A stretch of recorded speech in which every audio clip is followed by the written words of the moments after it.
بسم اللہ الرحمن الرحیم۔ السلام علیکم ورحمۃ اللہ وبرکاتہ۔ عزیز سامعین، آج ہم بات کریں گے مکافات عمل کے بارے میں۔ جب آپ سوچتے ہیں کہ جن لوگوں نے آپ کو دکھ دیے، دھوکہ دیا یا آپ کے ساتھ ناانصافی کی، تو کیا وہ ہمیشہ یوں ہی خوش رہیں گے؟ کیا ان پر کبھی مکافات عمل نہیں آئے گا؟ آج ہم اس ٹاپک پر بات کریں گے کہ وقت کا پہیہ کبھی رکتا نہیں، یہ خاموشی سے گھومتا رہتا ہے، اور جب یہ اپنے چکر مکمل کرتا ہے تو ہر کسی کو اس کے کیے کا بدلہ ضرور ملتا ہے۔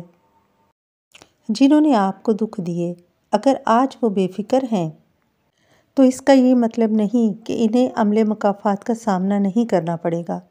وہ بھی اپنے کیے کا پورا حساب دیں گے اور ان کا بھی وقت آئے گا، لیکن دراصل ابھی وقت کا چکر یا وقت کا پہیہ گھوم کر وہاں تک نہیں پہنچا جہاں سے ان کا وقت شروع ہونا ہے۔ یہ دنیا ایک کھیتی ہے جہاں ہر کوئی اپنے اعمال کا بیج بوتا ہے، اور جو وہ بوتا ہے وہی کاٹتا ہے، اور آخرکار ہر کسی کو وہی لوٹا دیا جاتا ہے جو اس نے بویا ہوتا ہے۔ ہر کسی کو اس کے عمل کا پورا بدلہ ملتا ہے۔ اگر آج کوئی طاقتور ہے تو کل وہی بے بس ہوگا۔ اگر آج کوئی دوسروں کو رلا رہا ہے تو کل وہ خود بھی روئے گا، کیونکہ مکافات عمل کا اصول اٹل ہے، جو کرو گے وہی بھرو گے۔